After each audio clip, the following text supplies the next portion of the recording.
So Marvel Snap just released a new development roadmap showcasing a bunch of the stuff coming to the game both soon and farther along the road, and there's a lot to be excited about here, actually. There's some really cool changes. They're both, I think, going to make the game a little more accessible in regards to card acquisition, which I know is a huge pain point for people. There's some discussion on matchmaking, like a totally new competitive game mode, and a lot of other little quality of life and feature stuff coming along later as well. So I wanted to run through this. They put out a really nice long accompanying blog post to walk through the details on each of these, and I thought it'd be nice to discuss what I think these mean and how important I think they're going to be for the game. So here we are over on Reddit, taking a look here at the big long post they put out to accompany this roadmap, and in particular wanted to take a closer look at a lot of these coming soon items because there's quite a bit of detail in these. So these are items that are in the final phase of development and almost ready to release to players. So I think these are things perhaps in the next few months or so that we should expect soon, of course, in the terms of game development. It's a little longer than soon for most people's vocabulary. So don't expect this like next week or anything, but probably in the 2 to 3 month range, I would guess. Just kind of finishing up and polishing up, it sounds like, in QA and such.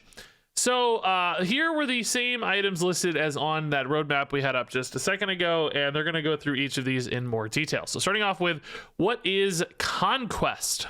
New game mode. Conquest takes the battle mode format you know and love from friendly battles to the next level. In Conquest, players will queue up against other players to face off in battle mode to earn rewards. So right now, of course, with battle mode, you only have friendly battles with a code system. You can't queue up and fight off random people, which means you have to have a little bit of organization or planning to have matchups. But this means you can actually use that battle mode format against other players around the world. Or at least around your matchmaking region, if you will. Winning a series of battles without a loss unlocks tickets to higher leagues against tougher opponents, culminating with Infinity League at the end of each season. Players will battle their way to the top to claim ultimate victory and the best rewards. So it sounds like a series of battles. So each battle, I guess, is going to be probably against one opponent, and then you'll have like, I don't know, like 3 battles or something. And it says if you go without a loss in those battles, I don't think that means a game loss, but a battle loss, of course. So if you win like 3 straight battles or something, it sounds like you're going to get a ticket unlocked to the next higher league. And then maybe you got to win 3 battles in that league, and then so on, 3 battles in the next league, whatever the numbers might be. They go on to say, when you queue up for a Conquest match, you'll start by choosing which league to compete. Proving Grounds, Bronze, Silver, Gold, Vibranium, or Infinite. I'm definitely going to be a Proving Grounds player. No, we'll go hard on Infinite if we can. Proving Grounds is always available to play, but players need corresponding tickets to access higher tiers. Tickets are earned by winning a league series in the previous tier. For example, winning your Silver series will earn you a gold ticket. Players win a league series by defeating 3 consecutive opponents. Okay, I read this earlier, so that was probably locked into my brain. So you just ride up the ranks, I guess. I don't know, do you do each one time? It's not clear. Maybe you can just do repeats until you defeat it, I guess. Just keep entering gold. Perhaps there will be a entry price if you've already used your 1 ticket, or maybe you have to go back to the beginning to get more tickets. I guess that's a little bit unclear. But it says, in addition to tickets for higher leagues, each victory grants medals that can be used in the Conquest shop to unlock exclusive rewards. So a separate, distinct shop. There's a brand new Conquest shop every season with new cosmetics, including a seasonal exclusive variant that can only be unlocked in the Conquest shop. Okay, so some extra stuff, new cosmetics, and an exclusive variant as well. It doesn't mention like progression rewards anywhere here. It sounds like it might just be cosmetic rewards. So I don't know. I feel like a lot of people are going to want progression rewards specifically. I mean, I guess the ranked ladder currently only has a limited number of progression rewards depending on like which tiers you hit. You know, there's some gold and credits and stuff on there, but I don't know if that's going to be similar for this Conquest mode or not. I guess there's still a lot of details here left to be explored, some questions. I think it would have been cool if they called it the Gauntlet, since it's you get to the Infinity League, you could get the Infinity Gauntlet. instead of a conquest. Running the gauntlet's kind of like a conquest. I don't know. Anyway, we think battle mode's a super fun way to play Marvel Snap, and conquest lets you play battle mode whenever you want against the best competition for the best rewards. Best rewards, actually, that does sound a little more open-ended. The team is actively developing Conquest, and we ran our first company-wide playtest last week. We're hoping to release Conquest in June. Oh, there you go. So yeah, indeed, that sounds like a few months away. So that sounds fun. I think more ways to play outside of, particularly once you get to Infinite. For a lot of players, there's not really much to do or much reason to go beyond Infinite, but this sounds like it might be another reason to keep stretching yourself competitively a little bit and trying to beat Infinite. And it sounds like since you have to do it without a loss, that completing a run in each of these different tiers might actually be hard. Like winning 3 straight battle modes could be tough against really strong opponents. So sounds like there's a lot of challenge there to explore. So next up is something I think most everyone's going to care a lot about: the card acquisition improvements. And this reads, every new card released in Marvel Snap should be exciting and impactful, which currently it is not. They're clearly acknowledging that downside currently. We want players to wonder how that card could unlock new possibilities for fun or to win matches and be able to actually play out those dreams. We've heard your feedback that we're not meeting these expectations right now. It's time to change that. We're increasing the rate that all players earn tokens, including a huge boost for Series 3 players that brings them in line with Series 4 and 5 players. These changes will give all players equal opportunities to unlock brand new cards for themselves, whether you're in Series 3 or beyond. So bringing Series 3 players in line with Series 4 and 5 players, I mean, that's cool. They definitely need more tokens. I'm happy for them, but I don't think Series 4 and 5 players are particularly happy with their token acquisition rate and new card acquisition rate. So I would want to boost people beyond the current levels, not bring them up to. It's good. It's better than what we have now, but let's keep reading. Let's see. More tokens. We're increasing the amount of tokens earned on the collection level track for all players who have not yet collected all Series 4 and Series 5 cards. Man, I don't know about you guys. My brain kind of starts turning off when I read these sorts of things. There is just so much convolution in all of these different systems and names and tokens and levels and collection statuses. It's really hard for me to keep all of this separate in my mind, which is likely by design. Typically, these systems are made in a way to sort of obfuscate the way it works, and the rate at which you're earning things, hides a lot of the inefficiencies in there. So goal achieved if that's the goal, because I can't keep track of what all of this means always. Starting at collection level 500, players will be able to earn between 200 to 600 tokens in collector's caches and collector's reserves, regardless of whether or not they've completed Series 3 or not. I think that's a huge bump. This says is a 4x increase if you haven't completed Series 3. So if people early in their collection level track are going to get some huge boosts. Now, unfortunately for a lot of us who are watching this, we're probably already beyond that, but for new players coming into the system, that's still a great change. Yes, you might be a little bit bitter that you missed out on that change. I don't know if they're doing anything retroactively, but it's still good news for the game overall. And I think I'm happy for people joining the system late still, even if we didn't get this ourselves. Once a card series is complete, caches that would have contained a card from that series will now be replaced with 100 tokens. I don't know. I'm going to trust the final sentence here that says all of these changes will result in more tokens for more people. That is definitely a good thing. That said, I suspect it's still going to feel like it's not enough, and it's still going to feel really slow based on what I'm reading here. So positive directional changes. Good to see things going in the right direction, of course, but is the intensity of these changes significant enough to ease people's frustrations? I still have my doubts regarding that. But for those of you who are more ingrained in the system, because I'm kind of in my own weird whale space or whatever, please share your thoughts on if you feel like this is going to be a meaningful change for you or not. Is this going to save the day in regards to how you feel about the Marvel Snap progression system? I need to hear your takes down below, because this is impacting you guys. So I need some firsthand perspectives here to really understand exactly what this means. Now, beyond that, there's another thing here. Choose your card. Series 3 cards now have their own section in the shop. This is nice. More agency over your collection, I think, is always good. Once per season, players who haven't completed Series 3 will be able to claim one free Series 3 card to help them fill out their favorite deck and take a step closer to completing their collection. Again, that's awesome. Free cards is good. You know, still a little slow once per month, but hey, that's a bonus. We'll take that. That's good news. Now you can save your tokens for Series 4 and 5 cards. You don't need to wait long for these updates. Both of these changes will be in our next patch. So that's coming soon, it sounds like, and that's good. Again, positive momentum. Is it enough?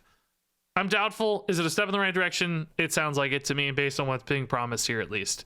But I can't pretend I understand what all these things mean. In regards to tokens and caches and collection levels and reserves, I'm too lazy to keep track of all of that. And they make it hard by design.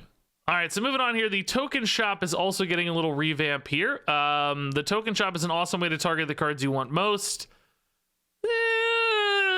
I doubt. Disagree. It's a way to target them a little bit, but anyway, we think we can do it even better. That I do agree with. We're dividing the token shop into a few different sections that will allow players to target new and desirable cards faster. We're also revamping the look and feel. Yeah, that's okay. We can swipe a little bit. So anyway, there's gonna be new weekly spotlights. The new Series 5 card will be featured for everybody. You can just grab it. You don't have to hope for the luck of the draw. That's great for content creators who have not gotten every single Series 5 card. Some of us, like me, have kind of manipulated the system to make sure the right card is offered, but others, this is gonna help make sure content creators are all on equal footing, which is great. I've been able to throw my whale status around a little bit and kind of gain a content advantage over others, which always felt a little bit unfair. But now everybody's going to be on equal footing. Also, Series 4 and Series 5 is going to have a section that functions nearly the same as previously, but only features Series 4 and Series 5 cards instead of those Series 3 cards like they talked about here. This section will feature a card you don't own from all currently available 4 and 5 cards and rotates every 8 hours. Yeah, this sounds pretty similar to how it exists right now. And then the Ultimate variants will now have their own section of the shop as well, so that they're not going to interrupt the Series 4 and 5 stuff, which I don't know who's spending tokens on these, but even bigger whales than me, because I don't waste my tokens on Ultimate variants. Now, this is cool, right? Like this helps. This is making it all a little bit more transparent and giving people more agency and more choices, which is great. It doesn't solve the core problem, though, that even though these Series 5 cards are now guaranteed to be visible in the shop for people, they still can't afford them. They're still going to be prohibitively expensive at 6,000 tokens. So, there's a pretty small subsection of the player base for whom this is actually relevant. Content creators, probably chief among them, but beyond that, not many people are going to be impacted by this particular change. Now, moving on to the next section here, though, this change seems like it's going to impact pretty much everybody, and I think could be really, really important for the ranked experience. There are going to be some ranked mode improvements. We've been hearing your feedback about ranked mode, and we agree it's time to make some changes. Ranked mode is a tough feature to get right, and we want to find the right balance through some additional iteration. We're making a few updates for our next season that will address issues with some players feeling unable to progress, or players that feel they are not facing worthy opponents. I think that is a frustration I hear a lot. Some of that unable to progress stuff is probably legitimate, where people just kind of find their correct rank. But certainly I think a lot of people are facing opponents that don't feel correct, like seeing infinite card back opponents and such. People you know are infinite when you're not can feel a little bit frustrating. So number one, matchmaking algorithm. We're improving our matchmaking algorithm to create higher quality matches for all players, including an update that will prevent players from matching against an opponent more than 30 ranks away. Now, to me, that still sounds like a really broad band. 30 ranks is crazy. The thing is, right now with the Marvel Snap MMR system, though, is that people can kind of abuse their MMR and disconnect it quite a bit from their given rank. Because what will happen is a lot of people will like hit infinite, for instance, and then have that 100 rank floor and then just lose game after game after game intentionally, just like playing Agatha decks. If you look at some stats on various leaderboards and stuff, there's people with like 10,000 games and they lose every single one because they're just playing like Agatha decks all day, and they tank their MMR. So their MMR might be equivalent to somebody like a rank 10 player. So once the next season starts and they reset to 70, right, they might actually be playing people who are like legitimately rank 20 or like new players or something, right? Even though they're not actually that level of player, they've just artificially lowered their MMR so far that they're matched up unfairly. So this would help prevent that a little bit, right? Because they're going to be at 70 and then, they're only going to be able to get down to 40 per chance. But there's an even better way to fix that exact problem we're going to talk about later on here. But anyway, some of those problems are solved. There was also a way to extend your MMR the other way by playing bots, just ranking up forever and ever and ever and playing bots and bots and bots and bots. and artificially elevating your MMR. I mean, perhaps artificially isn't the right word, but the way the system encouraged it, it just, it was kind of an endless loop to increase your MMR. And basically, if you can rein in both of those ins a little bit, you might get better matchmaking, which is kind of a sideways conversation for this point. But anyway, that context was important, hopefully. Moving on, they talk about the infinite MMR floor. So when someone reaches infinite rank, we'll take a snapshot of their MMR, and for the rest of the season, their MMR cannot fall below that value. So this is what's going to stop those people who are conceding endlessly or just losing with a bad deck endlessly over and over again. Their MMR is going to stay fixed, so they can no longer sandbag that MMR to an artificially low value. And they go on to explain this. So that will help too. That means that people who are really good won't be playing against people who are really bad just because they've kind of cheated the system. And then finally, this is really nice. It's going to limit infinite players to playing only other infinite players, which is great. Same thing, a lot of visibility problems there where you're like rank 70 and you're playing against an infinite player can feel pretty bad. Now, I was always surprised by this. Like, the fact that they're narrowing the ban to 30 ranks away, I can't believe it wasn't already closer. Like, why can't you only play people within 10 ranks of yourself? Because of that MMR and rank disconnect. That's why sometimes you'd play somebody 80 ranks higher even though your MMRs are the same. But I thought they could have put a limiter in even sooner, and frankly even now I would think the limiter could be even tighter. Sometimes games that don't have really large player bases will have to expand their matchmaking algorithm to give you more matches so that you don't have really long queue times, because long queue times are a real problem for mobile games like this. They want instant queues. But my estimation is that Marvel Snap has a huge player base by all metrics, from downloads and social activity and YouTube videos and so on. It seems like Marvel Snap has a huge player base. So I was really surprised that they needed these broad of bans in regards to matchmaking. And even now, this as well. Now, they have talked about opening up matchmaking to a more global audience as opposed to regional matchmaking, which could help narrow these bans even further. If you have a wider pool of players to pull from, you might have still really, really short queue times, even with really tight matchmaking bans. So there's still probably potential to improve that, although I have to say, a little bit surprised. Even seeing this number 30 ranks still feels like a pretty big dramatic difference in some cases. So they go on to add some additional context here. We know there's more work to be done. We think the current journey to reclimb to previous season's rank is too difficult. To that end, we are exploring changes to how many cubes are required per rank, how many bonus cubes are granted when you achieve a new tier, and potentially how much of a reset is incurred each season. These numbers are actively being crunched right now, so we don't have more details to share, but rest assured our goal is to deliver a satisfying seasonal experience for our players who wish to get better at the game and see their rank increase as a result. And yeah, I think that's the correct sentiment to have. This is certainly a complaint I hear a lot. There's an additional paragraph here about some of the nuance between matching by purely rank and by purely MMR. This is a really big conversation that every game has at one point or another, and this paragraph does a fine job of introducing that conversation, but frankly, it's a little too big to get into right now, and we're not going to be able to answer this in a short blurb in a news YouTube video. So feel free to share your thoughts on this, any additional insights you might want to offer for your personal experiences here. But at the end of the day, almost every game settles on a system where you're not actually just matching by rank, and there is some sort of MMR influence in there. And I think ultimately there's some really good arguments for that. So I think they're in the right direction here, but happy that they're acknowledging and discussing this. I think that's good. So next up here, for those of you who are hitting infinite, there's going to be some additional stuff here coming to infinite ranks as well. Basically right now, once you get to infinite, there's not really a lot of incentive to keep going or keep trying. I know for me personally, I kind of just zone out and play goofy decks, and if I rank up a little, I do. If I don't, who cares? But now they're adding some additional reasons to keep pushing. There's going to be a skill rating score. It's similar to your MMR. You'll be able to see how your skill rating score changes after each match. If you're more interested in increasing your personal skill from season to season, this is the number for you. So I guess you'll get to like 100, and then you'll have, some sort of extra score there. A lot of games have this. Maybe you'll be like, who knows what the scale will be, but a score of 500, and then 550, and then 1,000, whatever. It might just keep going up, basically, based on your MMR instead. Because again, rank and MMR can be divorced. And perhaps, for instance, if you're playing against a bot, maybe they'll increase your rank, but they won't necessarily increase your skill rating floor. So there could be kind of two different measures or metrics there to really try to capture and boil down somebody's, skill at the game. But then also it sounds like there's going to be a leaderboard rank as well.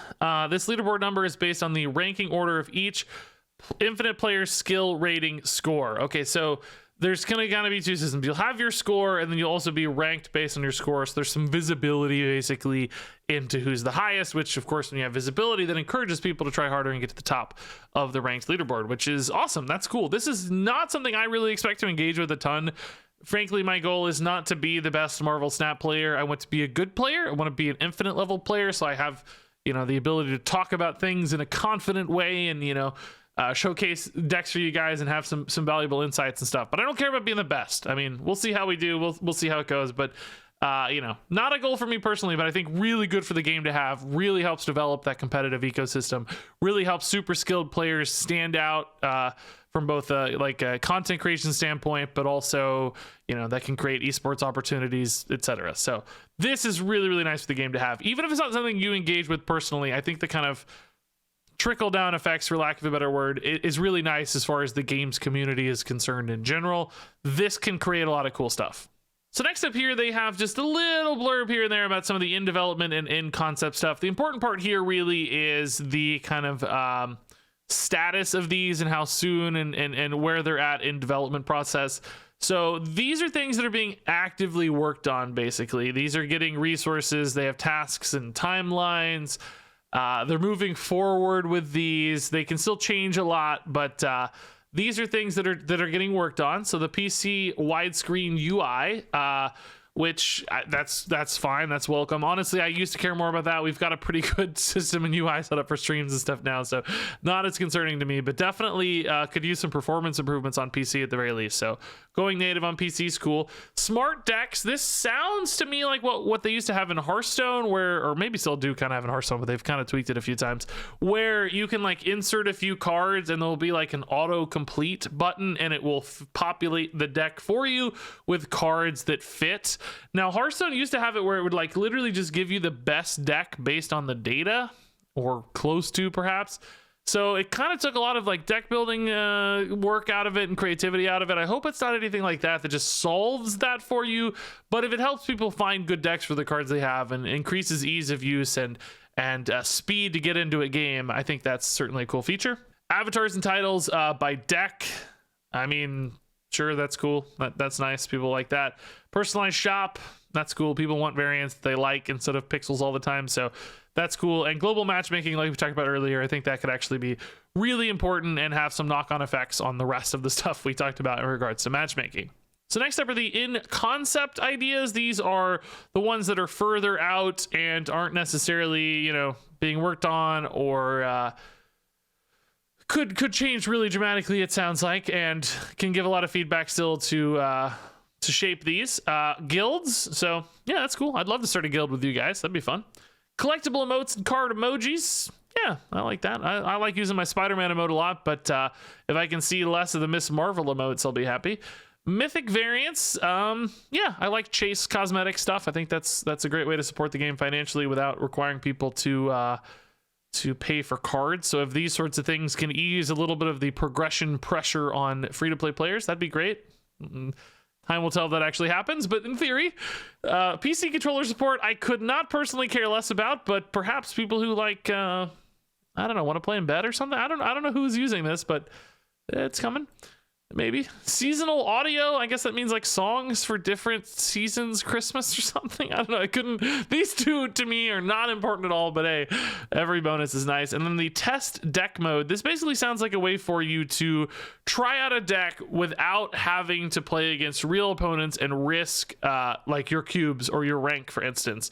So you're not going to have a casual mode. They decided here, it says for some reason, as we explored a casual mode, we found the unranked mode comes with some not so great additional challenges. I don't know exactly what that is indicating or suggesting. I'm curious what that means exactly. But anyway, so you're going to be able to take a deck out and test it against an AI opponent, which in this game, AI opponents are can be quite powerful. So you can probably get some very realistic test cases against AI opponents, but at least lets you kind of try out your deck, see if your combos working, see if you're going to draw it often enough. And that's nice, because right now, if you want to test out a goofy deck idea, you have to go risk some cubes for it, which can be pretty tough. So I think that is definitely a good change as well. And yeah, there you go, man. There's a lot of stuff coming, which is good news. I think the game is moving forward. Has some real pain points with progression. Sounds like they're aware of it, acknowledging it. I don't know if these changes are going to be big enough to fix a lot of that, but again, step in the right direction is good. I don't see anything that felt like crazy bad news here. I'm just kind of scrolling through this. You guys can pause and read some of these if you want, but here are some additional takes, and I'm curious to hear your thoughts as well down there in the comments below. Stay tuned for more fun Marvel Snap deck videos and cool stuff on the way. But until then, thanks so much for watching, and until next time, game on.